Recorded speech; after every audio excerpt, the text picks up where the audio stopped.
case, either you stop or your lung will collapse or you will die. In such cases, a lot of people, then they have this fear of dying or their lung collapsing,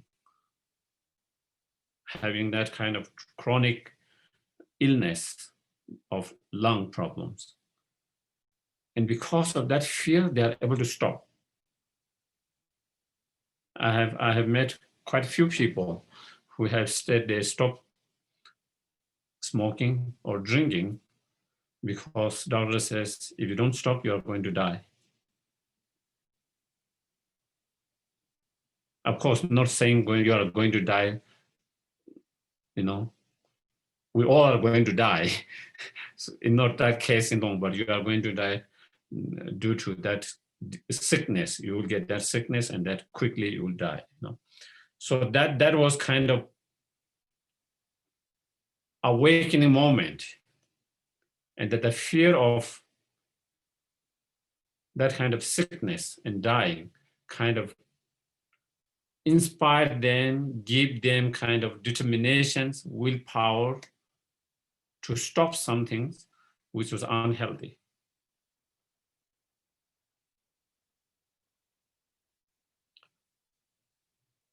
I was also, I read one book quite a few years ago. I even forgot the full title name of the book. I think it is Hardwired Happiness or something, Hardwired something. And it talks about,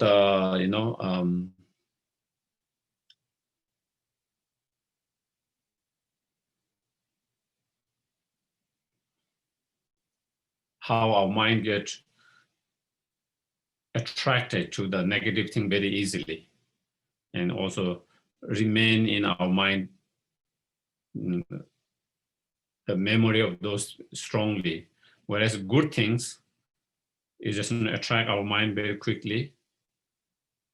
Good news and also good thing doesn't remain in our memory for a long time.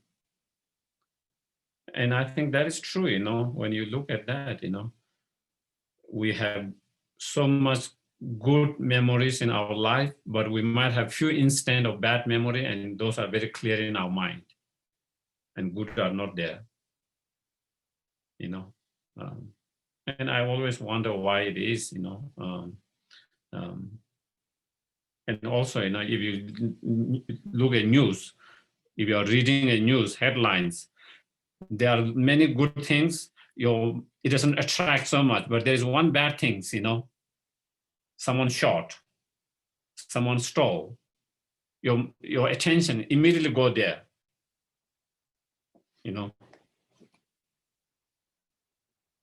According to this psychologist who wrote that book, because of our evolutions, our survival, because of our evolutions in a survival. So in our survival, that, mindset, we are always looking for to protect ourselves, to survive ourselves. We are always looking for a danger,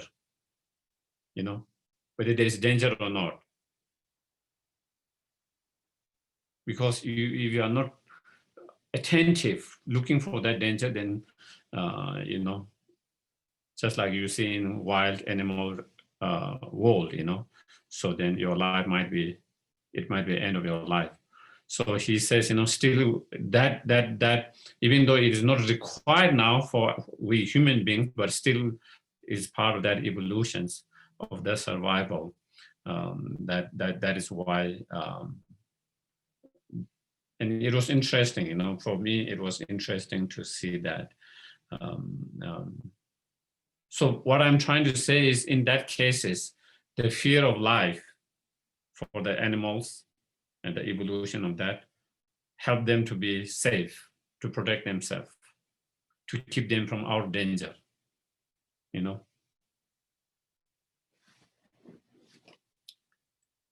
So those are kind of I personally call healthy, and because you can do something about it, and that drive to you to do that actions, and then so.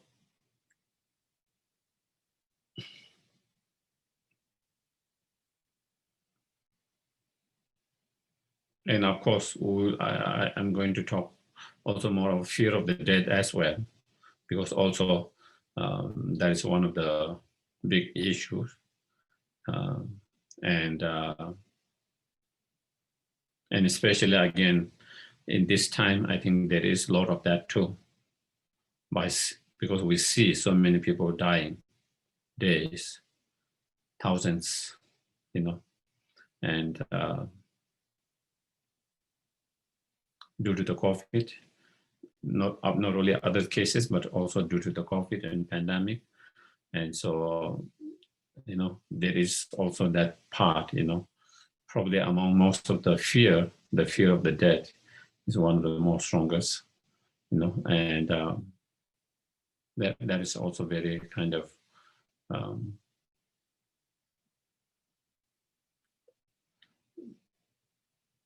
that there is a lot of that fear that's going around in present moments. So, and so that kind of fear, the fear of death itself,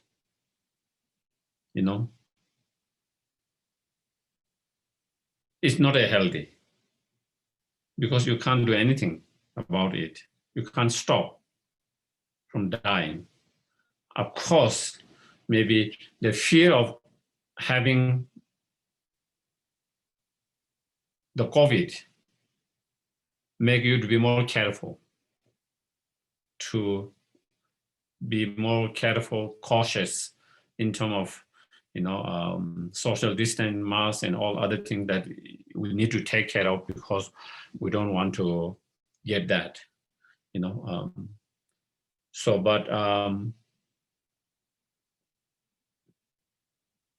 as in some of the teachings, it says, the fear of death itself is a very ordinary fear and unhealthy fear, because it is something, whether you have fear or not, you cannot stop the death. The fear of death itself. Of course, maybe the fear of dying from the COVID can help you be more cautious not to get the COVID-19, okay? The fear of dying from the COVID-19, maybe it can help you be more cautious and take, so that you don't want to die from that and stop. But generally, the fear of dying itself, is something that you cannot do anything about it. Whether you are fearful or not fearful, we are going to die. No one can stop that. It's only a matter of time, when and how. But the fear is, so therefore in that cases, the fear of death itself is not a helpful, not a meaningful, and something that will. On other hand, the fear of dying without making our life meaningful is healthy. The fear of dying without making our life meaningful, the fear of dying because that fear can drive you to make your life meaningful. If I fear of dying without making my life meaningful, then I will now, before the death, I will try to make my life more meaningful.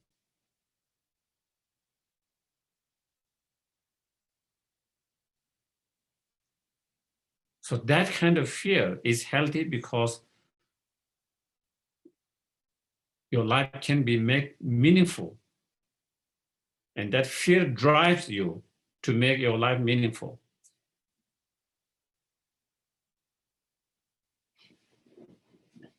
So that is where I think, in a way, we try to differentiate, kind of, not all the fear are in same categories in a sense. They all are fear, but there are some positive and helpful fear, and there are some negative and unhelpful, unnecessary fears. And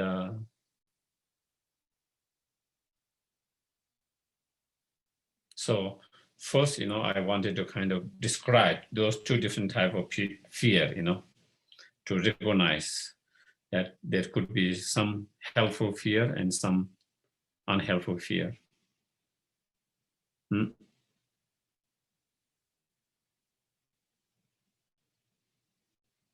Of course, even with the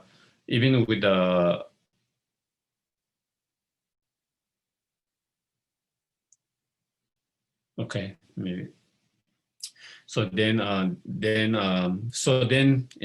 can we deal with the fear?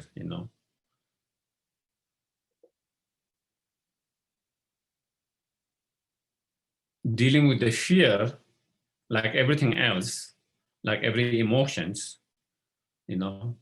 first we have to recognize and be understanding and aware. What is the cause of the fear? We have to find out if we are fearful of something. If we are fearful of something, it's important to try to understand why am I fearful? What is the cause of that fear? If we are able to identify the cause of fear, then if we deal with the cause, then there's no more fear. Because that fear comes from certain cause. That fear is created by a certain cause. It arises from certain, and so therefore trying to identify. So that is one way, trying to analyze. And sometimes I think it seems sometimes it's easy to identify the cause. Sometimes it's more difficult to identify. Sometimes we don't really know why we feel that fear, but there is a fear.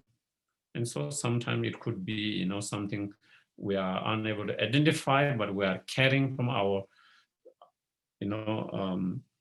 certain memories on subconscious level that we are carrying from when we were young, we experienced some things, or maybe even from past lives, carrying some imprint. Sometimes it could also be that, for certain individuals,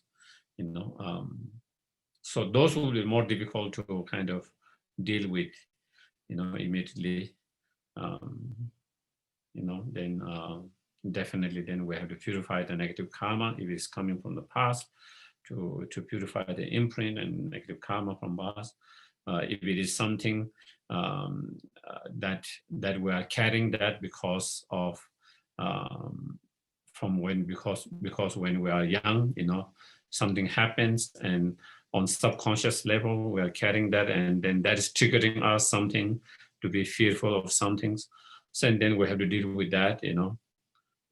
For example, if you are beaten by a dog when you are very young, and sometimes maybe you are not even aware subconsciously, but then when you see dogs, there's a fear. Seeing that dog trigger you, do we fear because of your past experience, and we haven't been able to do, kind of overcome that from that experience. So sometimes that, but and then of course there are many other cause and conditions, but if we look in general, most time the fear comes because there's hope and attachments. When there's hope, there's fear. When we have attachment, we have fear.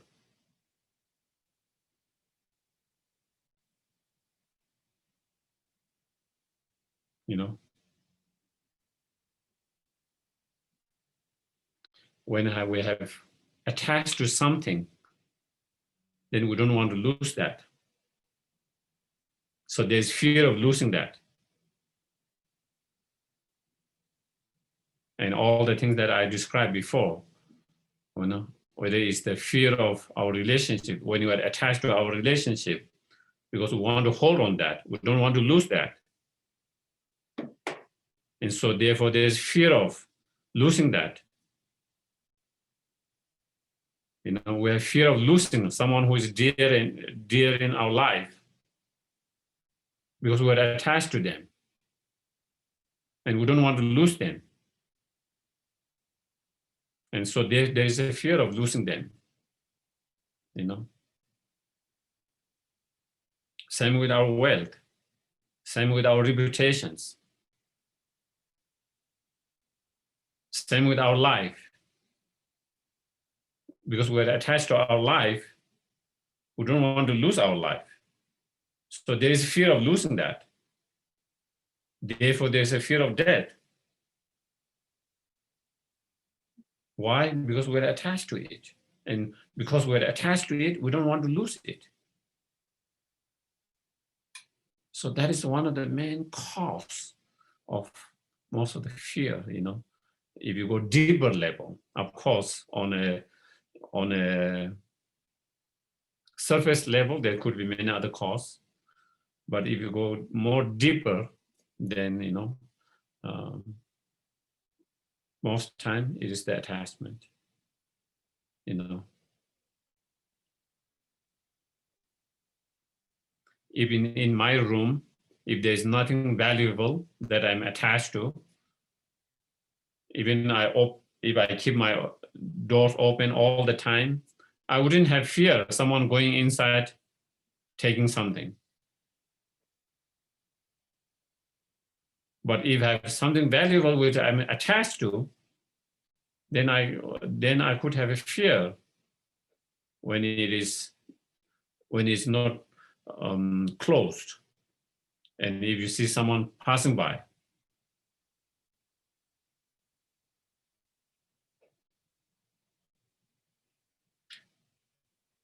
So therefore, you know, in order to deal with the attached fear, we have to deal with that, the cause of the fear, that is the attachments. One way of dealing with the fear is by dealing with the attachment that give rise to the fear.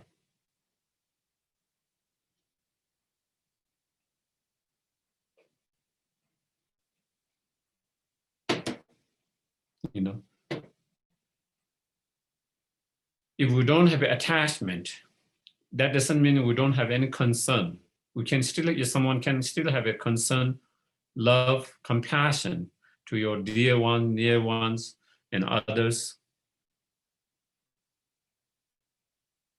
But you wouldn't have the same level of fear that we have at the moment. The fear is not driven by a sense of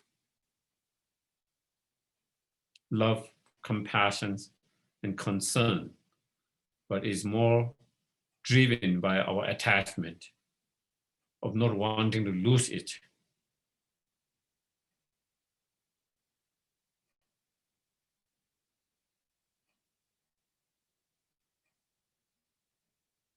So then to deal with that on a more deeper level, then, you know,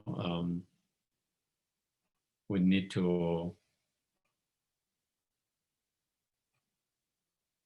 to deal with that, deal with the attachment itself. So that is one way of dealing, you know, always when we are fearful, try to see Am I fearful because I'm attached to that object? Would I be fearful if I don't have attachment to that object? Analyze that. Analyze yourself. Will I be so fearful, whichever things that I'm fearful about, if I don't have any attachment to that?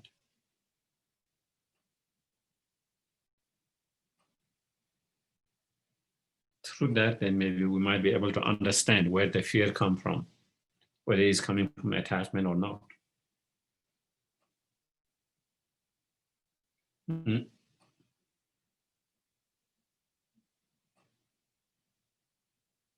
And if we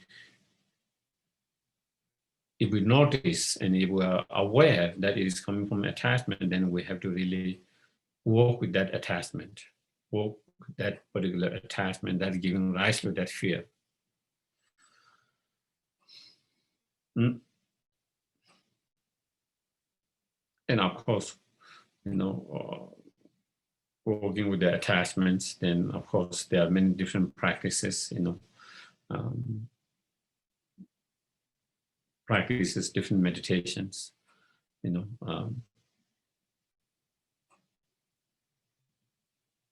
meditating on the nature of impermanent nature of the object of attachment,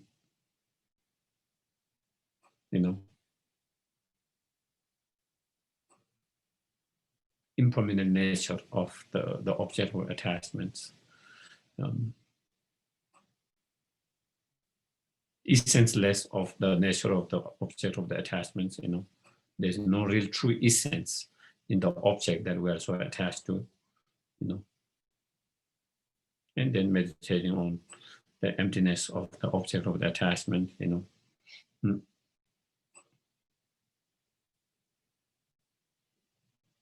meditating on that impermanence can also helpful, because through the meditation on that impermanent, and with that realization, if I feel, today might be my last day in this world, I wouldn't be attached to a lot of things I am attached to now.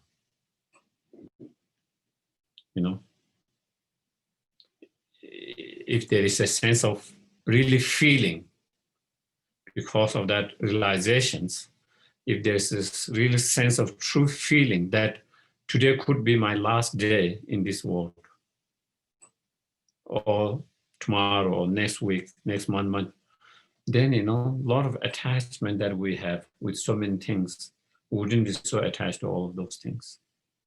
Our attachment will be less and less.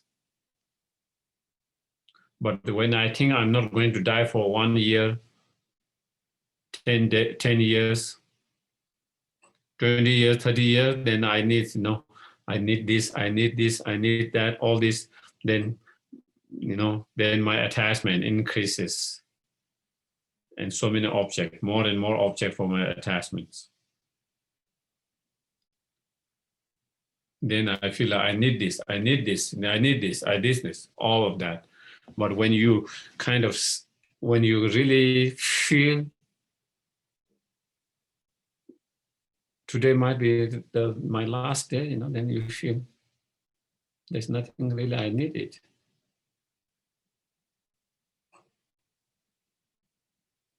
So, therefore, as Shantideva said, you yourself is impermanent. The object of attachment itself is impermanent. The attachment itself is impermanent. So why do you get attached to such objects? When everything's, the object, the subjects is unreliable, unstable, essenceless, that could, change any moments. So there's no point of being so attached to it, holding it so tightly. Through that kind of understanding, then we will try to let go of grasping and holding very tightly to the objects. We learn to let it go, loosening up, holding too tightly.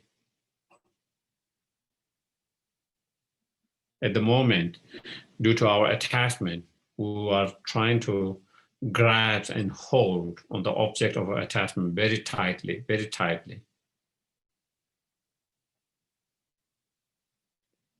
But through that kind of reflection, contemplation, meditation, then we try to loosen up that grasping and holding tightly. And through that, we kind of learn to let it go. And when we are able to let it go from holding and grasping too tightly, then you can feel more relaxed, less stress, less fear, less worry.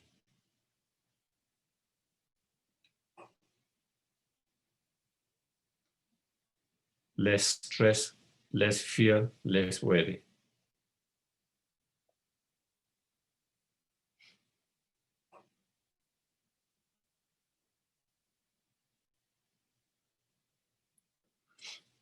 So that one is very, and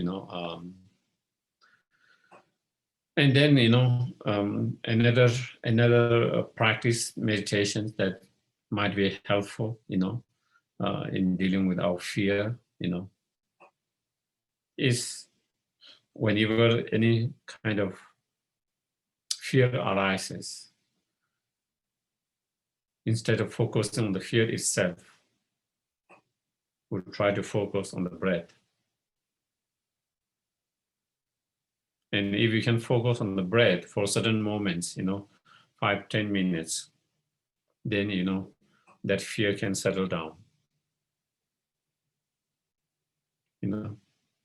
That fear can settle down.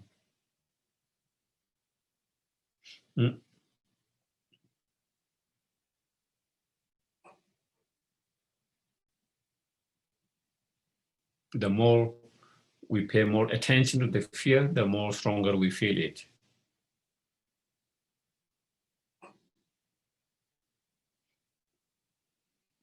So instead of paying too much attention to the fear itself, that emotions, oh, I'm so fearful, oh, I'm so fearful, oh, I'm so worried, and this, the more you pay that, the more it becomes more concrete, more stronger, much more worse. Instead, recognize there is a fear, but then instead of focusing on that, try to focus on the breath, or you can recite a mantra, focus on the mantras, the sound of the mantras while you are trying to recite mantras, or trying to visualize a particular deity or teachers that you feel connected, and then just keep your attentions focus on that. So you kind of, we learn to kind of take away the focus and attentions directed towards the fear to something else. It's a trick, tricking your mind.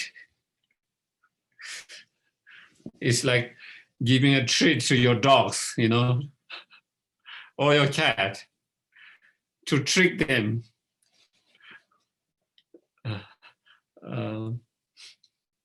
To take away from their attention from being so, maybe they are barking so much or doing something, and then to stop them from doing that, you give them treat, and then they stop doing that and quite happy with that, And that is how our mind is sometimes, the fear, worries comes, and it wants attentions. It wants attentions, just like the dog wants attentions, Keep on bargaining, So it wants to bargain our mind. And the more you pay more attentions, the more stronger you feel it. So then you trick that by focusing on something else. It could be breath, it could be the sound or mantra or anything. It could be a image, basically kind of mindfulness meditations. Mm-hmm.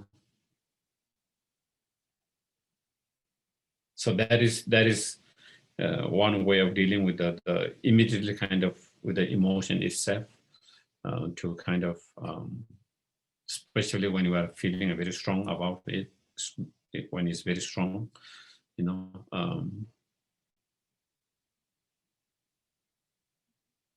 Another way is, when the fear arises, recognizing it, being aware of that, identifying there is a fear, recognizing it, being aware of that,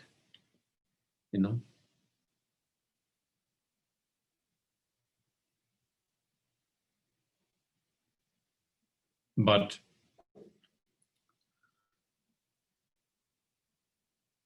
looking it from distant,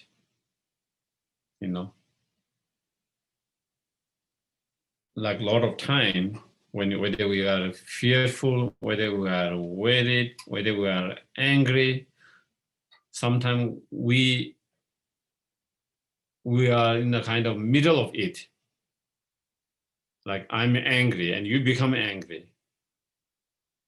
I'm worried or I'm fear. You become in the middle of that. It's like what you call the water where it sucks people or whatever, where they have this scrolling, what do you call? A whirlpool? Yeah, what? A whirlpool?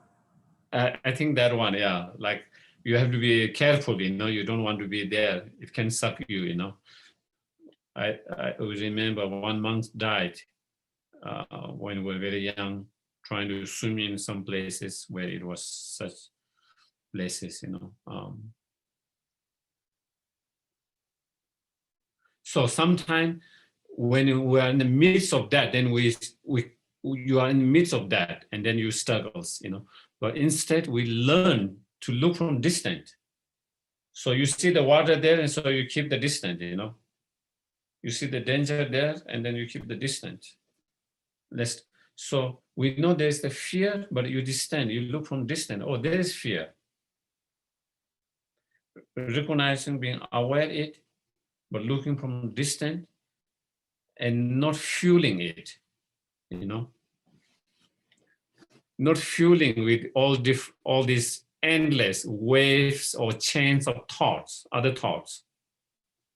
Because it's impermanent, it lasts only one moment. It's momentary. That fear is momentary.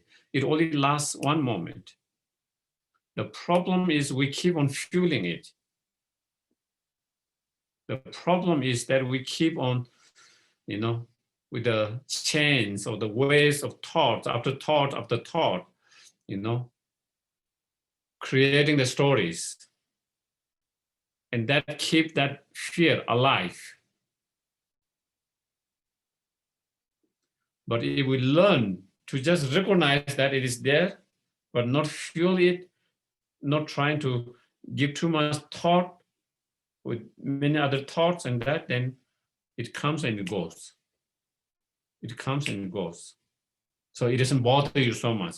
It might bother you a momentary, less than a second, and it's gone. So, and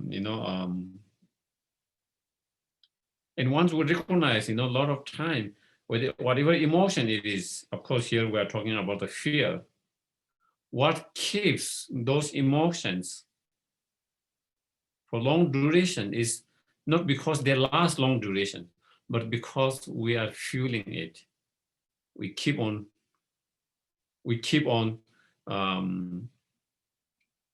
adding more woods or more kerosene, and that keep on that fire going on. Once we learn that if we stop adding up more woods and more kerosene, then that will not last. And with that understanding, recognizing, then we stop doing that. You recognize there is that emotions, in this case fear, and you know that, oh, I don't want to give it more fuel to that. And so then you intentionally, you stop creating more story around it and with many thoughts and keep it alive. And so that is another way to deal with the fear, you know.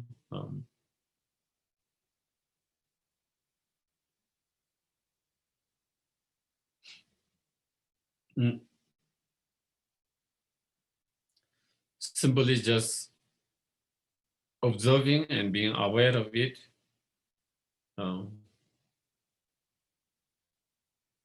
Without giving too much fuel to it, then it will come and go. It wouldn't last so much. It wouldn't affect you so much. If it's just a momentary, you know, less than a second, it doesn't really bother you so much.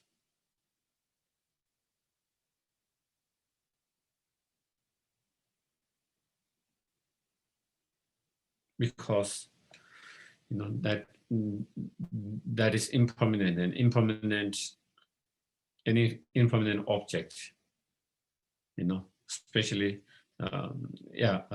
our emotions, feelings, and mind does not last more than a momentarily, you know, second, you know, each of those. So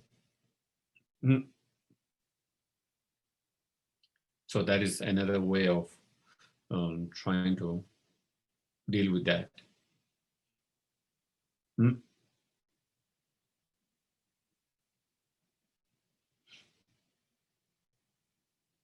And one other way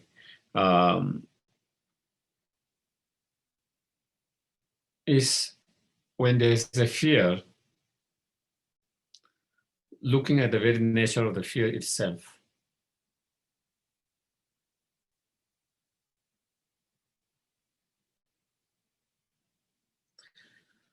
You know, and you can apply all these different techniques to all different emotions, all different negative emotions. Here we are kind of, because we are talking about fear, and applying to fear, but same process, same practice, same meditation can be applied to any other disturbing emotions, any other distractive, disturbing emotion as well. So again, looking at the very nature of that, the fear itself. A lot of time when you have that fear, we don't really look at the very nature of fear. We feel it and we give a lot of attention to it, and it becomes more stronger and stronger. And we solidified it more and more. We made it more and more concrete.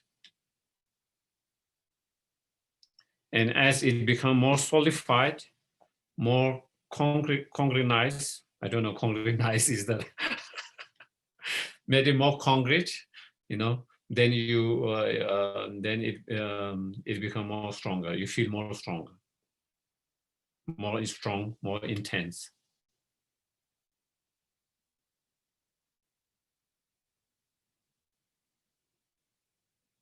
Check it out, you know.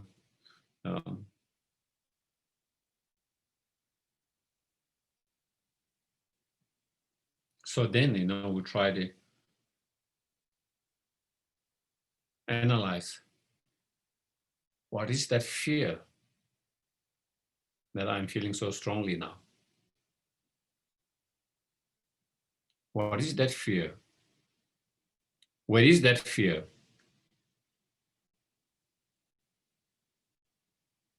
Is it in my body? Is it outside of my body? It is in the between them.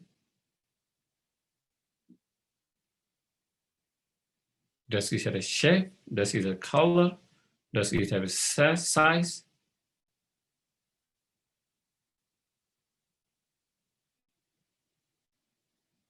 Before we feel so strong, solid, and concrete, as we started to caution and try to examine, analyze, it becomes less and less concrete, become less and less solid, become less and less kind of untouchable. And as it becomes less concrete, less solidified, less touchable, you feel less intense. You feel less intense. The more you feel more strong, concrete, more solidified, the more intensifying it is, more stronger you feel it. And as we try to do that kind of examinations, analyze, meditation, contemplations, then it becomes less and less of that. Then we started to feel here, here, here. Then it cannot point out. Seems like here. No, not here. Maybe it is here. Or maybe not it is here. Maybe it's here. So then, it's no.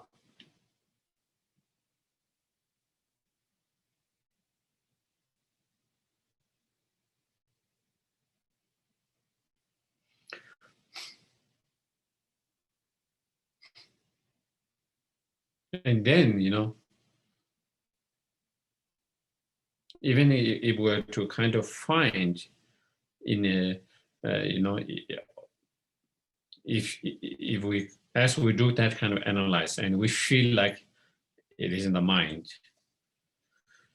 but again, even that fear, has many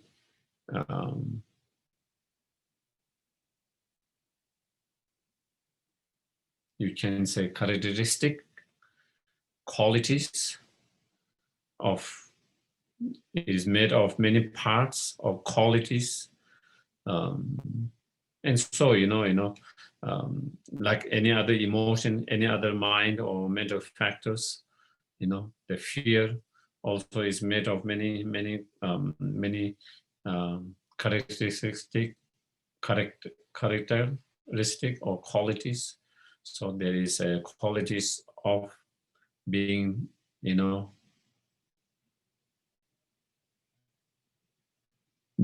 having there is in that fear, there is quality of not having a shape, not having color, not being a matter, the quality of not being able to abstract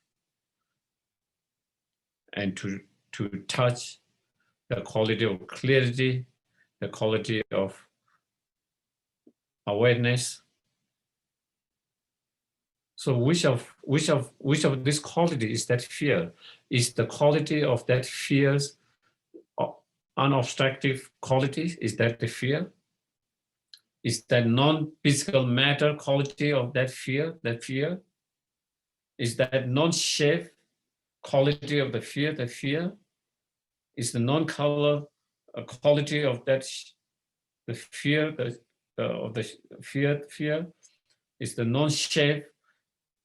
Is the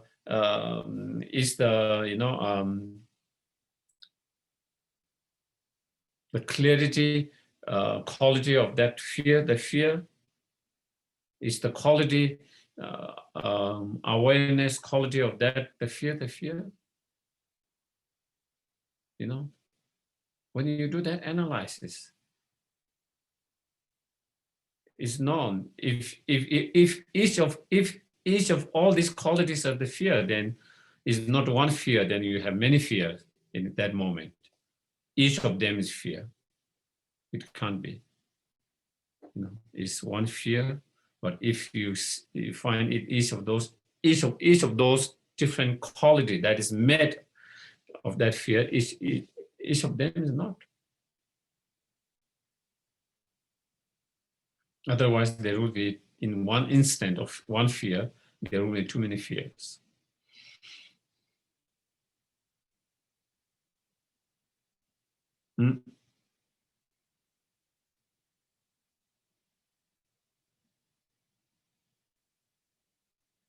So,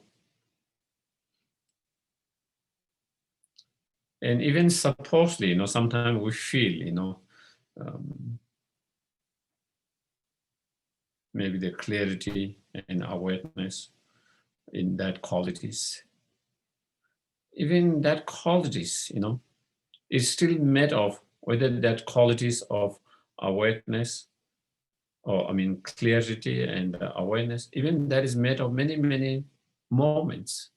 One is made of many moments.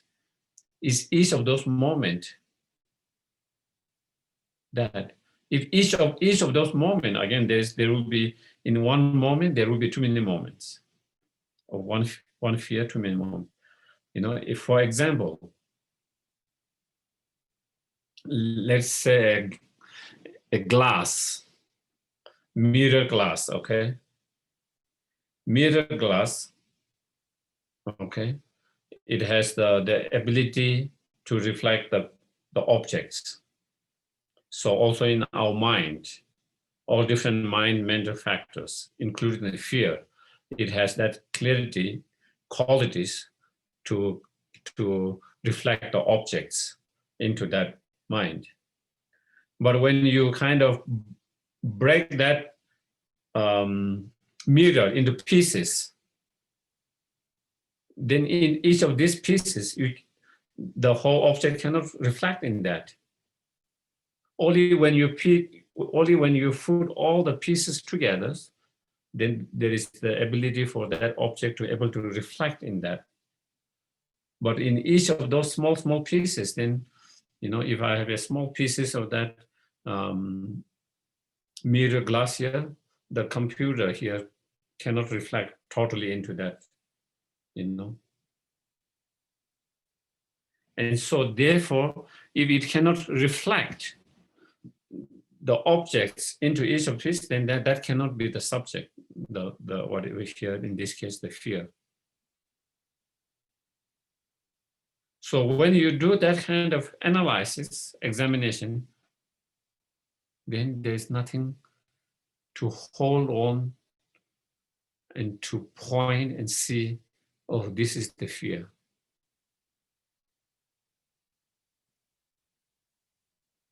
Before you start doing that examinations, analysis, contemplation, it feels like the fear, you feel like it is so strong that you can really kind of hold on that, grasp on it, so concrete and so solid. But as you do that process, then it feels like there's nothing to hold on, nothing to grasp on. And when you feel there is no, the fear to hold and grasp on, then the fear reduces. Then fear is just merely imputed by our thoughts with certain qualities coming together. It's just a concept. So, and we make that concept very concrete.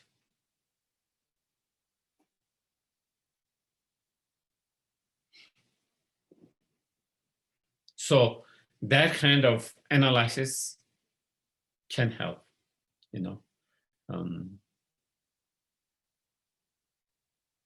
it's not always, to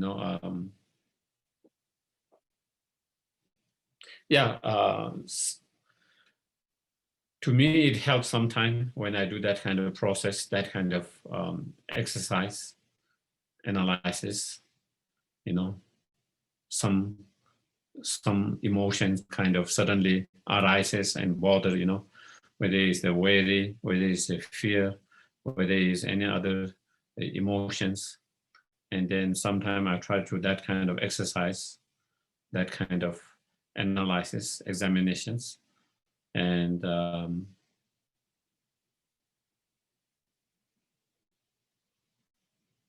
then it comes back later, but then I have to do the same exercise again.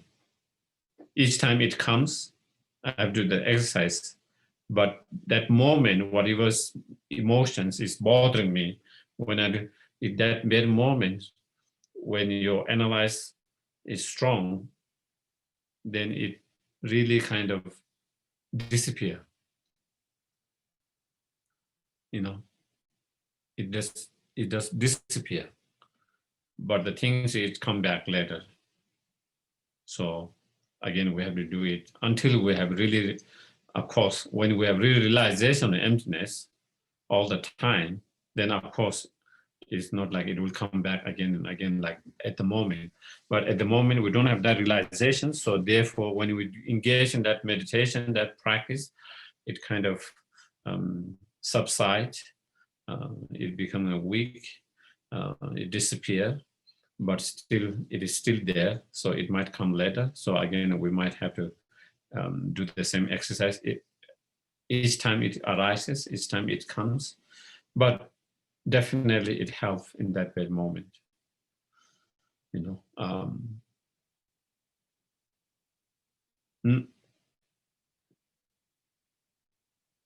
And it seems if you don't do that kind of exercise every day, and you try to do that exercise when you are having a problem, then it doesn't become so effective because your mind is not used to that way of examining or doing things. So then still when you are doing examining, still your examination doesn't come to very concrete and very strong. But if it's that kind of exercise, if you continue to do every day, and because you have been doing that, sometimes when you do that exercise, it doesn't require a lot of effort. When you start doing that, it is easy to go into that exercise very easily because of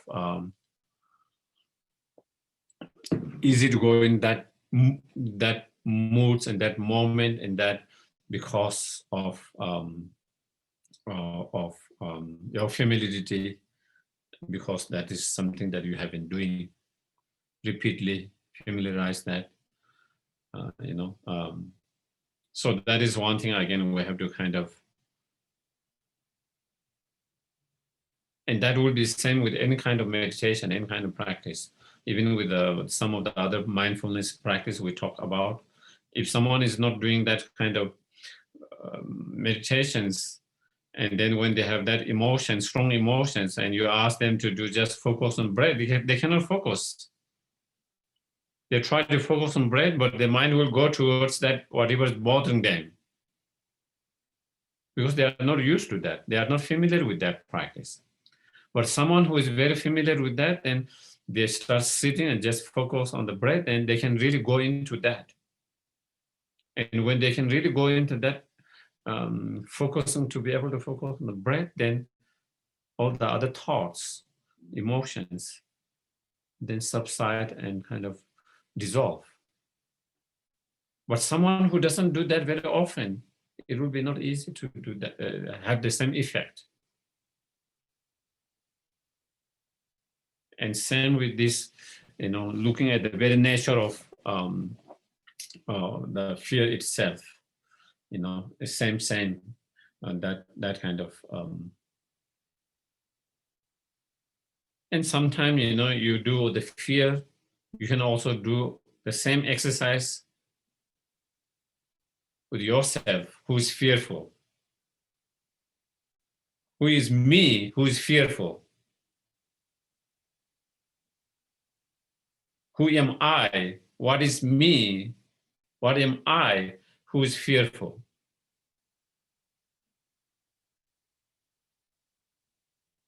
And you can do same exercise to the object of the fear.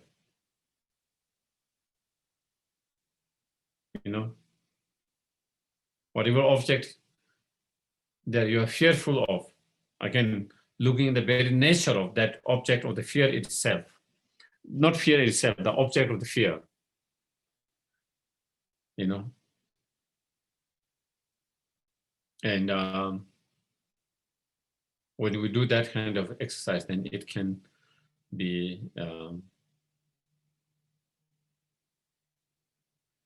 as I said, you know, since we don't have the realizations of the emptiness, is not going to disappear completely, those negative emotions, such as fear at the moment. But definitely it can be, it can reduce the intensity of the fear. It can subside and reduce in that very moment. And any help we need, any help we can get, wonderful. You know, take it. You know, even it is just for a, even it's not being able to let go completely, but even if we can reduce the intensity, even if we can feel less, even in that one moment, you know. But if we, as we continue to do that kind of meditation, exercise, practice, then, you know, as we get better, then definitely, you know, then less frequent of those emotions, less intense of those emotions. You know, before maybe it's very intense, now it's becoming less intense. Before it's very frequent, now it's becoming less frequent. And slowly, slowly, slowly, slowly, that's how we reduce, how we improve, how we overcome.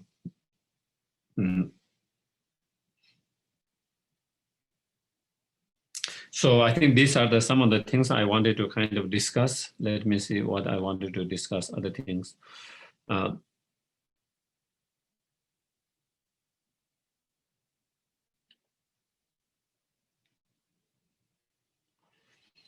And another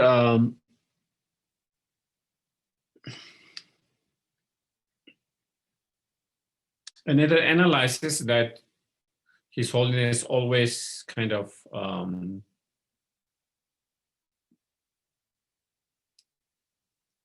bring up, that I think, and His Holiness, of course, is like one verses from the Shantideva, guides the Bodhisattva way of life, and which His Holiness often says he used that himself and he find very helpful, and he shared that very often, and probably you have heard that many times, you know. And it can be, sometimes it can be in certain contexts, but it can be applied in everywhere. And here we can apply also with the fear and worry, you know. And that kind of, I guess I might have touched on that a little bit in terms of when I was talking about the healthy fear. But there is where Shantideva says, you know, when something's happens, you know, and so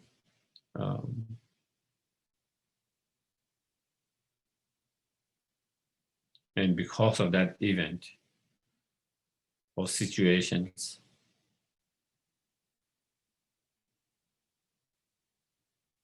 you know, we become very unhappy, miserable about that situations that has happened. So in such situation, then Shantideva said, you know, if when that happens, try to analyze, investigate and analyze whether that problem can be solved or not. If it can be solved, why be so unhappy about it? Instead of being so unhappy about it, try to put effort to solve the problem, because it can be solved.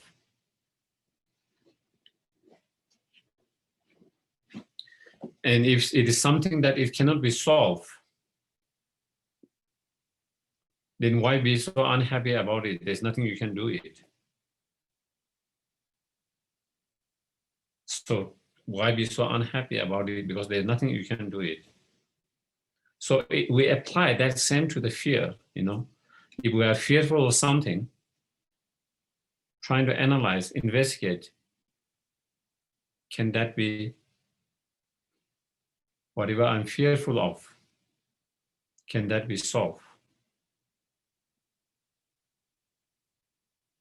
Whatever I'm worried about, can that be solved?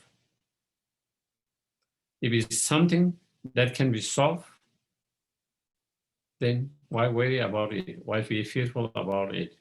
Instead, try to make effort to change the situation. And if there is nothing that we can do about it, why be so worried and fearful about it? It's a waste of our energy, waste of our time.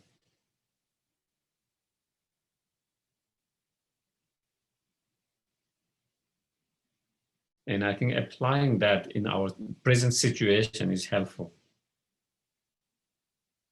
Whether it's a political issue or whether it's the health issue with the pandemic. If I'm worried, if I'm fearful, what can I do about it? If there are things that I cannot do much about it, why give too much thought on that? There's no point of giving too much thought on that because I'm not going to be able to make difference. I'm not going to be able to fix it. It only makes me sick.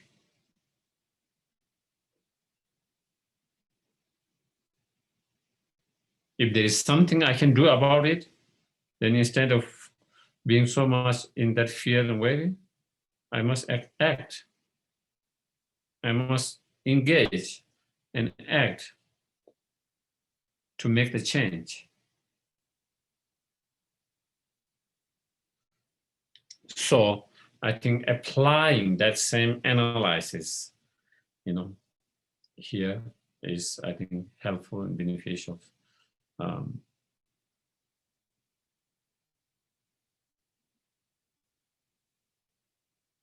Because a lot of time we spend hours and hours watching readings that disturb your minds. There's nothing that you can do, or you don't do anything.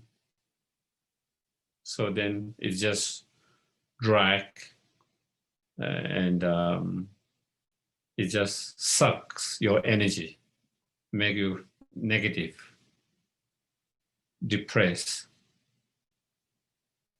frustration, anger, all these different emotions,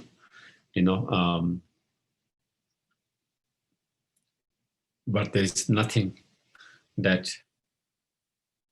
either we are unable to do or can't do, or even there is something that we can do, we don't do anything.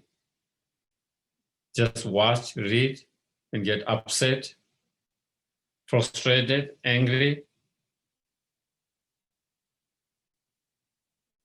So what it doesn't serve any good purpose. If you act and really try to change it, then at least there is some purpose.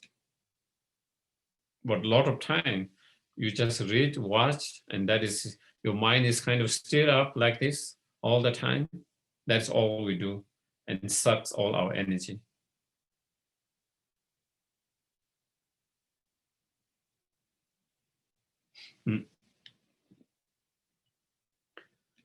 And a lot of times the fear is like, we create our stories, unnecessary fear, a lot of time unnecessary fear.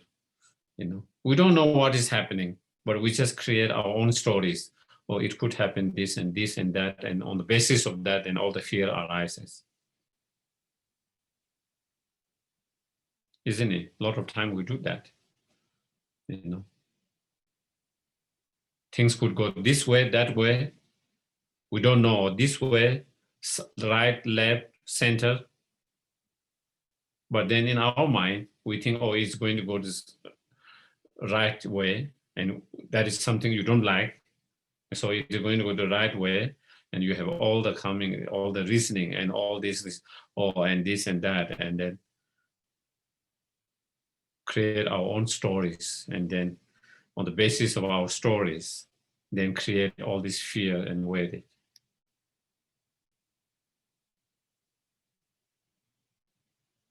And that is what is happening in this country now. There's fear from every side. There's a lot of fear from all different political parties and supporters. It is not just fear from one side, and because everyone has their own stories, how it might end up, and what it might end up, what might happen. So everyone is driven by a lot of those fear, and a lot of those fear of kind of, we create in our mind. What might happen, what might not happen.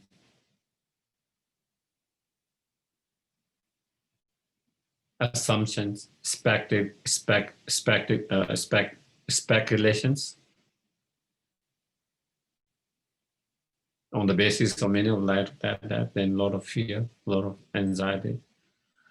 So again, I think, so anyway, I think I just wanted to bring that, the Shantidevas, which His Holiness often used, and that, again, bringing that verses and applying here can be also helpful to do that kind of analysis.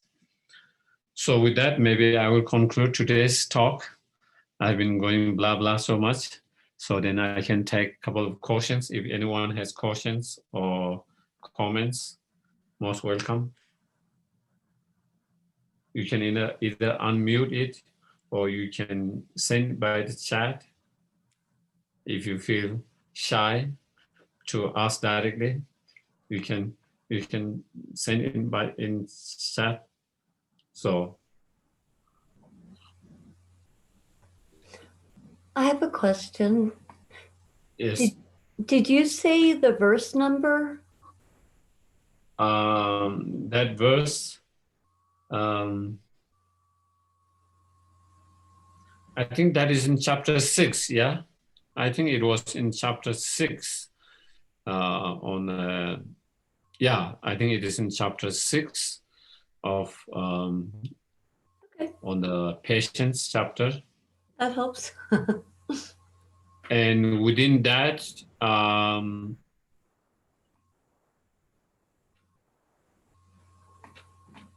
in terms of outlines,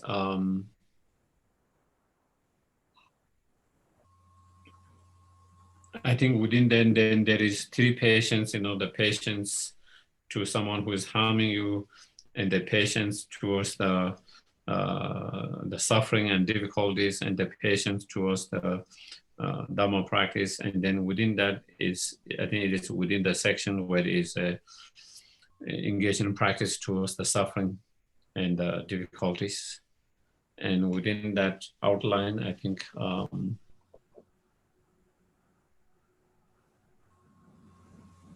so I think I don't remember the sub outline of that, but I think within that outline. So Okay, I'll find it. Thanks. Okay. Thank you, Geshela. This is so helpful. I was wondering, how do you distinguish compassion for suffering beings and fear for what might happen to them? How do you untangle those concepts in your mind?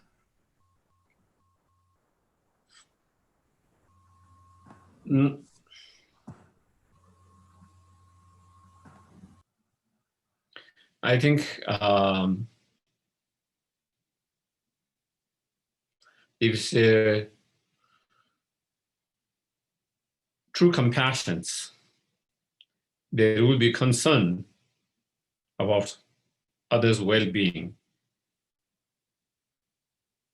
But there isn't strong conditions or expectations of outcomes in that, whereas the fear that is coming from attachments has those kind of conditions, hope, expectations.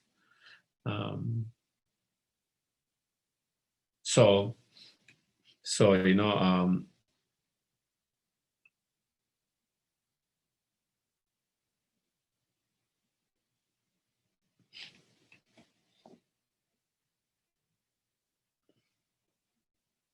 so there will be those different parts. The fear coming out of attachments and the compassions, concern coming out of the compassions. You know, it's a two different feeling.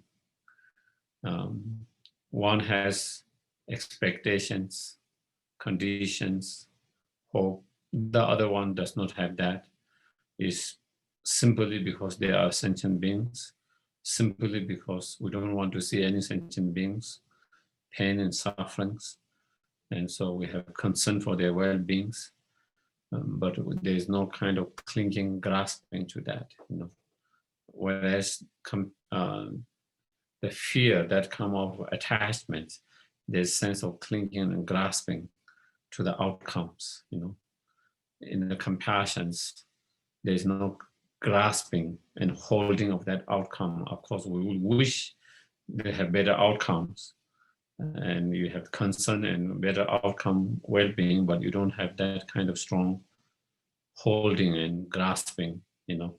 Whereas the attachments, the fear that comes from attachment has that. Yeah. Thank you. It's very helpful. Come. If there's no more question, then we can say good night. Okay. So again, before that, we can do the dedications.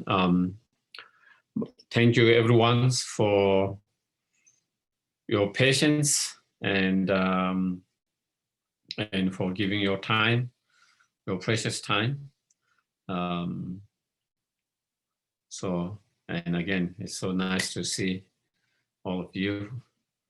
So then we can do a dedications, you know, whatever virtues that we have others and we have created in the past, present, and futures, especially today with a good intention, motivation, and coming together here.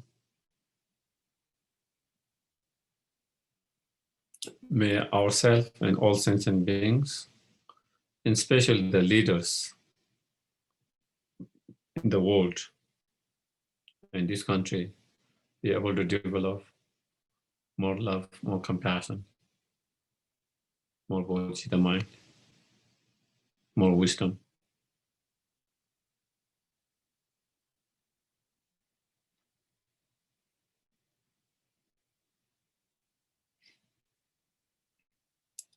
May all the sickness, pandemic, and all other kind of illness, sickness, and their causes be immediately pacified.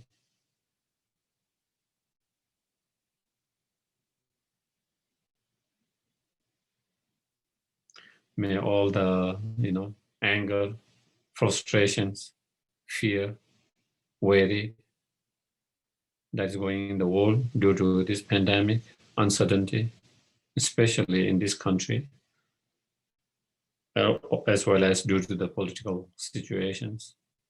May all these negative feelings, emotions be healed,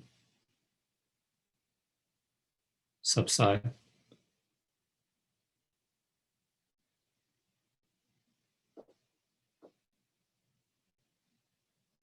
and transform all this negative feeling with more understanding, more tolerance, more compassion with each other, towards each other.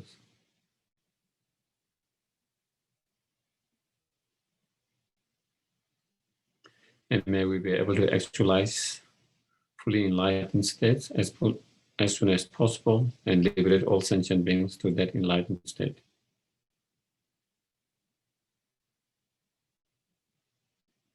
And may His Holiness the Lama, Lama Zopa Rinpoche, all the holy beings have long, healthy life, all their wishes be fulfilled. Yawadi Nuda Lama Sangye Dugyone, Dowa Chijama Leva, Te Sala Peva, Chanjo Sanjo Rinpoche, Make Pana Kejo, Kyawa Nyabame, Konle Kondu Kewa Sho, Konle Kore Shinkan, Kedan Dewa Mani, Jeresan Tinting Yazo, Shapesi De Patu Tenjo, Tudu Sanji Janguin Kevedi, Zingyam Pe Kunset, Choson Element Uduba, Tazo Duje Kundu Shaten. Thank you. Good night, everyone. Thank you. Good night. Thank you, Geshela. Thank you, See you. Geshe. Thank you. Thank you. Thank you, Jody. You. Thank you. Thank you. Good night. Good night, everyone. Good night. Night. Bye-bye. Bye-bye. Bye-bye. Thank you.